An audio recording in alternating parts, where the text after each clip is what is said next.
Yo, what's going on, Dragon Ballers? Welcome back to another video. We have the multicolor cards in set 10 to talk about, as well as some new promos that were spoiled. Championship Pack 2020 Volume 2, and a lot of these cards do help older archetypes, so it is cool to look at them, give them a read, and see what they do, because obviously set 10 is not centered around multicolor, but when you're playing a multicolor deck from the previous few sets, these cards are still able to help, which is really cool. Definitely singles you're going to want to invest in. Even if you don't want to invest in set 10, even if you don't want to invest in a set 10 archetype, these cards you can get as singles after the set releases, and it can help your strategies. A lot of them are in like the common, uncommon, rare slot too, so that's pretty helpful in terms of keeping them cost efficient.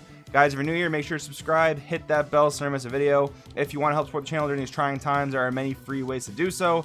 You can always like the video, maybe share the video, maybe watch an ad, and if you want to buy or pre-order any of the cards you see in today's video, you can always use my link in the description to TCG Player. Really helps out a great bit. That being said, let's start off with Vegeta and Trunks no holds barred. Now keep in mind this was errated because in the character description it did not say Trunks future, but it is in fact a Trunks future, so keep that in mind. So it's a 2-drop 16k energy exhaust deflect, so no counterplay is stopping this, you know, with a counterplay effect. An auto, different story, but this auto is pretty much always going to go off. If your leader card is red or green, when this card is played, choose any number of your opponent's battle cards that add up to a total energy cost of 4 or less and KO them.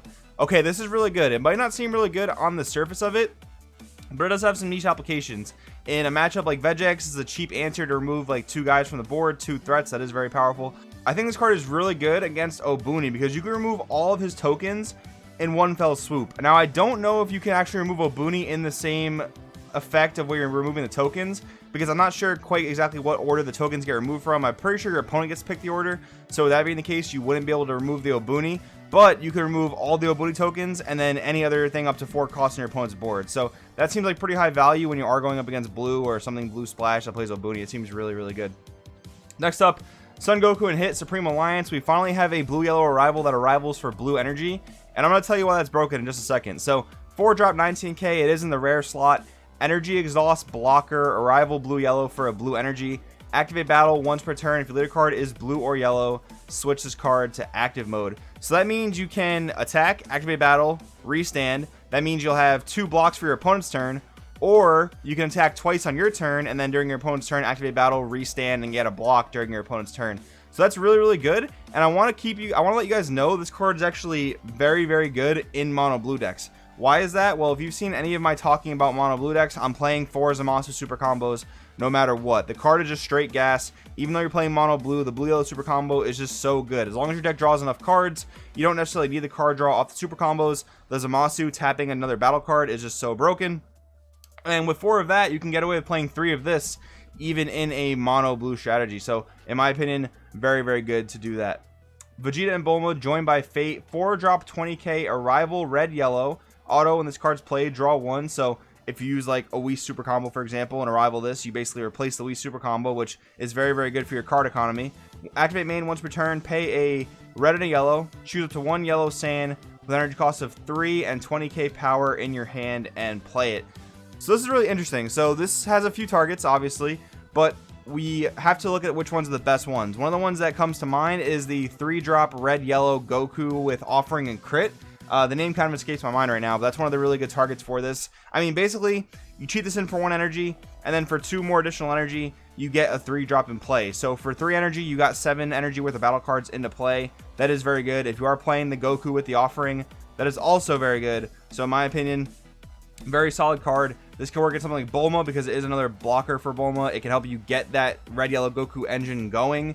But in red-yellow generic good stuff, this can be a decent strategy if you want to go a little bit more aggressive, because on turn 3 or even turn 2, if you can awaken, you can get a lot of battle cards onto the board with a lot of threatening effects really fast. So looking up the 3-cost yellow Saiyans with 20k power, that is your next step in terms of finding out what the best targets for that are. Next up, we got Son Gohan and Piccolo skills sharpened. So this is a 6-drop 25k energy exhaust double strike triple attacks. So for a 6-drop, that is really solid. You're getting a lot of threatening, you know, abilities out of this. But the activate main, I think, is what makes this card really good. So activate main, pay a blue. If your leader card is blue or green, you discard this card from your hand, choose up to 2 of your opponent's battle cards with energy cost 3 or less, and place them at the bottom of the deck in any order. I think that's really good. Again, against Vegeta, a 1 energy, 1 card, remove 2 threats. that's really what you want against Vegex. They're just dropping threats and threats and threats, kind of like Storm back in the day. They're going really wide, dropping a lot of small threats, and if you can bottom deck those threats with one card and one energy, well, 2 threats in my opinion, that's very, very good value. And of course, the 6 drop ability is definitely not bad. I mean, it is prone to all types of counterplays, no deflect, no barrier, but besides that, it is a pretty solid card, if anything, for that activate main, in my opinion. Son Goku, Rival Seeker. This is the card that's got a lot of people scared in U7 Invoker. So it is a 19k energy exhaust permanent. If you have a red blue multicolor extra card in your energy, reduce the combo cost of this card in your hand by 1. So U7 Invoker basically gets a free 10k combo now. Activate main once per turn. If you have 5 or more energy and you add 2 red blue multicolor extra cards from your warp to your hand, choose 1 red blue multicolor Son Goku with energy cost 6 in your hand and play it on top of this card. So you can play the burn damage Goku, which will untap the 3 energy used to play this, which is kind of busted. And you can also play the 6 drop Goku that removes 2 extra cards from the drop area to resand itself and continuously attack. So both those are pretty powerful options. The fact you can do that a turn earlier is kind of strong, but I think U7 Invoker is going to struggle with the fact that it can't really deal with unisons. But who knows? Maybe doing this on turn 5 is really strong for the deck. Maybe that does bring it, you know, a whole new room of playability. So that can definitely be really good, depending on the build and depending on how the format shapes up. Frieza, Colossal, Dynamo, 3 drop 19k, energy exhaust, blocker, arrival red blue, auto. When this card is played, your opponent places 2 cards from top of their deck in the drop area. Then you choose up to one of your opponent's battle cards and it gets minus 5k power for the turn. To be completely honest, this card is not very impressive in my opinion. I mean, it costs more than the cooler arrival. It only minuses 5. Yeah, it makes your opponent mill 2, so I guess if you're playing a pure mill strategy, that is relatively good, but in my opinion, I'm not hugely in love with this card. Sell the Dark Parasite, 9 drop 30k, energy exhaust, activate main. If the card is a green yellow multicolor cell, which is only 1 in the game, and you send this card from a drop area to your warp, draw 1, then add up to 1 card from your life to your hand. So basically now with the cell leader, when you search, you can discard this and then draw off of it. So it's like your leader actually plussed, which is really nice. Activate main. If the leader card is a green yellow multicolor cell and you have 4 or more energy, choose all your non-token battle cards, place them in the owner's drop area, and then you play this card from your hand. You can't play copies of this card for the turn. So this is actually a really easy way to go into Cell Xeno, because you can remove all your battle cards. Then if you add your 3 drop cell on the board, that will trigger to play an 18 from your drop area. Bam, you have 12 for a successor. That's really easy right there. But even then, this is a free 30k body in the cell deck. So it seems really good. The fact that it helps you draw, the fact that it gets you easily into your Cell Xeno Secret Rare, I think it is a very, very good card for the Cell archetype. It will definitely breathe some new life into it as well. Girion, Alien Power. So we have a 6 drop 25k Arrival, green yellow. So basically same stat line as SS Broly All Out Assault. He's also a blocker. Activate main once per turn. If leader card is a Universe 11 card, increase this card's energy cost by 3 for the turn. So U11 now basically has a 1 card Super 17 successor, and that is really good. The awkward thing is all the U11 leaders have to attack to gain advantage. So you're going to be giving your opponent some life before you drop that Super 17, but that can still be really good. I mean, theoretically, it does give you any free 9 drop successor, but there aren't so many in the game that are great besides the Super 17 9 drop. So of course this helps you go into your Cell Xeno. Of course you want to know that that's going to be one of the main reasons to play this card, but besides that, it is a very good generic arrival for U11 if you need some number fixing. It does seem very good. Now we're gonna go over to these promos. These promos, we don't know exactly how they're coming out yet. Bandai is going to announce that, so stay tuned to their Facebook page for that. But in terms of helping out generic strategies, this is very good. So SS3 Gogeta Super Warrior Evolution, 3 drop blue Unison, dual attack permanent. If your leader card is a blue sand card and you have a blue sand card in play in rest mode, your leader card does not take damage from attacks. So this is basically the same thing as the Gogeta coming out in the blue structure deck, but it's a 3 drop. It also has dual attack. Activate main, choose up 2 of your opponent's battle cards, return to the owner's hand, then choose up to 1 mono blue sand card with an original cost of 2 or less in your hand and play it with its skills negated for the turn.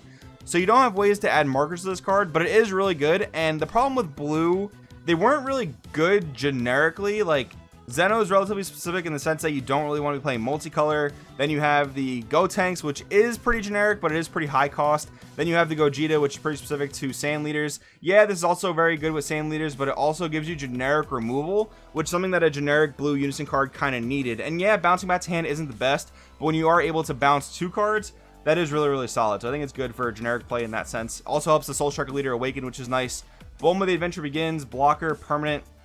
If your leader card's a Yamcha card, this card can't be KO'd once per turn.